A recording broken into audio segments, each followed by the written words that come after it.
Let's talk warm-up. We're going to first start with a dynamic warm-up, then move into a kettlebell warm-up.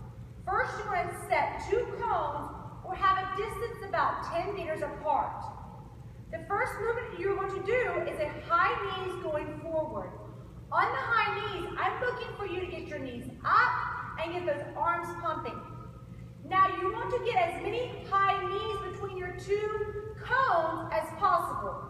It's not a race to see who can get down there first. It's how many reps can you perform. Looks like this.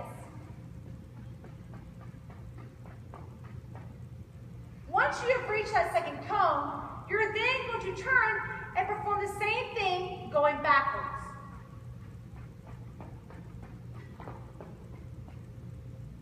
Once back to the start, you're now going to move into butt kicks. Same principles apply with I want lots of reps, not speed on getting to the next cone. Here we're going to bring our heel to our rear and pump our arms. Once at that second cone, face forward and move backwards to the original cone.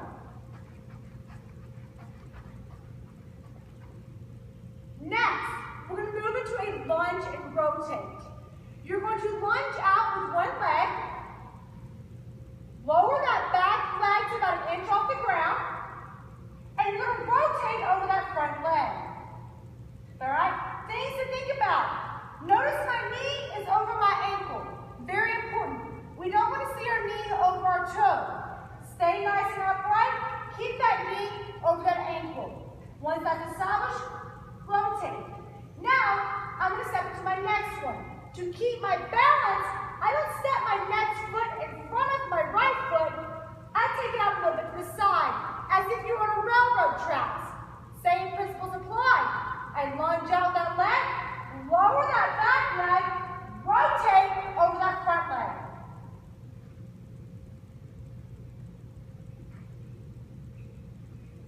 To go back, we're going to go back with punter kicks.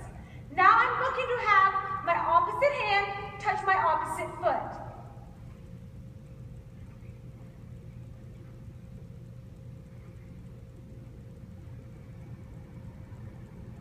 Now that your dynamic is over with, we're going to move into 2 rounds of 10 squats and 10 push-ups. For the squat, looks like this. What I've done is I've taken my feet shoulder width apart. My toes are at 11 and 1 on a clock. I'm going to send my hips back, my knees out, keep my chest up. I'm going to take my hip crease below my knee and then stand up.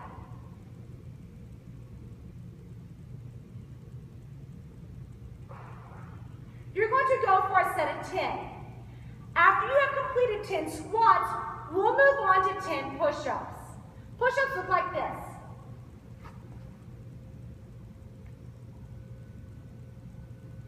In the push-up, I'm looking for your chest and your stomach to hit the deck or the ground, and then to rise again at the same time. So they touch the ground and rise at the same time off the ground. If you're on your toes, that's great. If you are on your knees, that's fine. We want you to maintain a straight body line no matter what position you're in.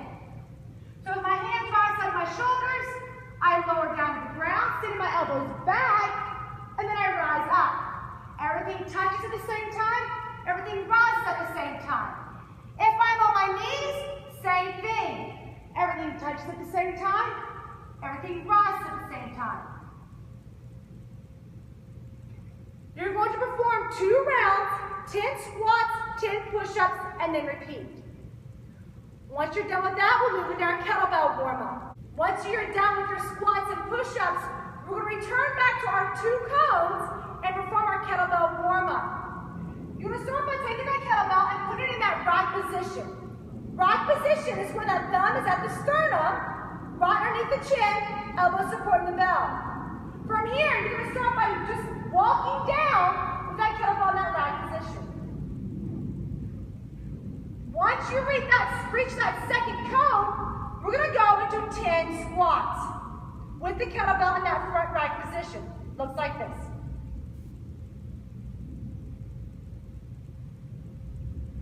Once you have completed 10, you're going to switch your arms and go back to that cone with the other side.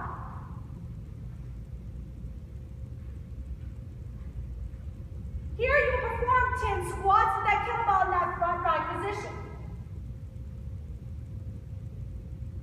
Once you've completed 10 squats, that kettlebell goes back to that initial arm. We're going farmer's carry.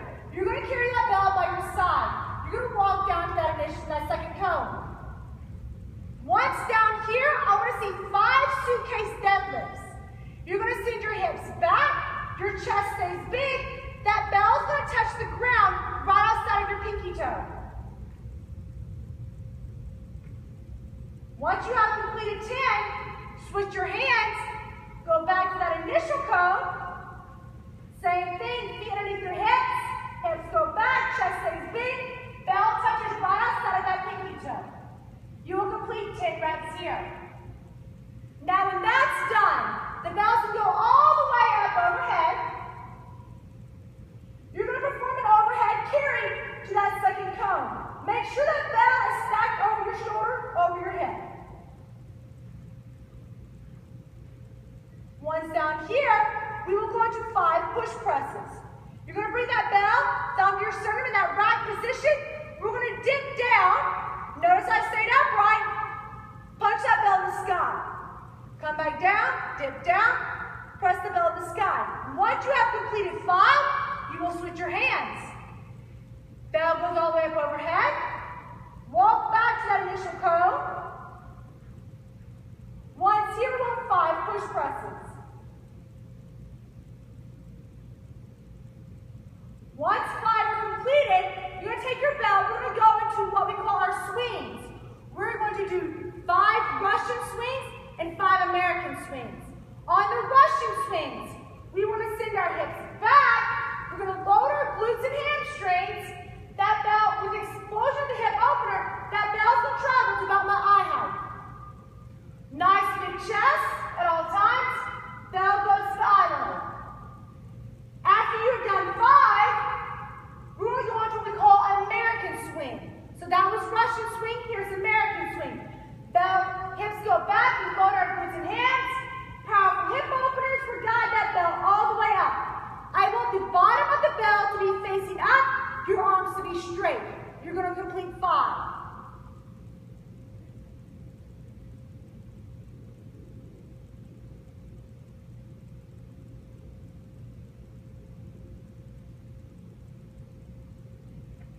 After that, you should be nice and warm.